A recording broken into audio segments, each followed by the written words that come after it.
രണ്ടാമത്തത് ഒരു മനുഷ്യന്റെ സഞ്ചാര വഴിയിലുള്ള ഇരുട്ട് ഖബറിലാണ്.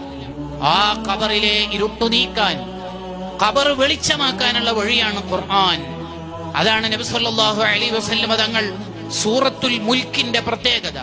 തബാറക സൂറത്തിന്റെ മഹത്വം പറയുന്നിടത്ത് തിൽക്കൽ മുൻജിയ, ഖബർ ശിക്ഷയിൽ നിന്ന് നിന്നെ രക്ഷപ്പെടുത്തുമെന്ന് നബി സല്ലല്ലാഹു അലൈഹി വസല്ലം തങ്ങൾ പ്രത്യേകം ഓർമ്മിപ്പിച്ചു. എല്ലാ രാത്രിയും തബാറക സൂറത്ത് ഓതൽ സുന്നത്താണ്. ആകെ 30 ആയത്തുകളാണ്. രാത്രി എന്ന് പറഞ്ഞാൽ ഇശാ മഗ്രിബിന്റെ ഇടയിൽ ഓതലാണ് ഏറ്റവും നല്ലത്.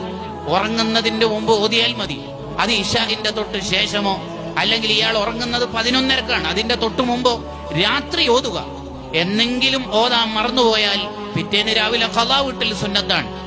അങ്ങനെ ഒരാൾ ജീവിതത്തിൽ എല്ലാ കാലത്തും തബാറക സൂറത്ത് ഓതുന്ന ആളാണെങ്കിൽ അയാൾക്ക് ഖബറിൽ രക്ഷയുണ്ട്.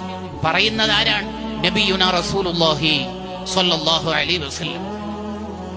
നബി സ്വല്ലല്ലാഹു അലൈഹി വസല്ലം തങ്ങൾ തബാറക സൂറത്ത് ഓതാതെ ഒരൊറ്റ രാത്രിയും ഉറങ്ങാറില്ലെന്ന് ഹദീസിൽ കാണാം. അത് നമ്മളെ പഠിപ്പിക്കുന്നത് അത് പതിവായി നമ്മുടെ ജീവിതത്തിൽ ഉണ്ടാവണം. അപ്പോൾ ഒരാൾക്കൊരു സംശയം, സദേ ഞാനിപ്പോ അടുത്താണ് തബാറക സൂറത്തിന്റെ മഹത്വം മനസ്സിലാക്കിയത്, എനിക്കാണെങ്കിൽ 10-35 വയസ്സ് കഴിഞ്ഞു. എന്നാലോ എപ്പോഴാണോ തബാറക സൂറത്തിന്റെ മഹത്വം മനസ്സിലായത് അന്ന് രാത്രി മുതൽ ഓതി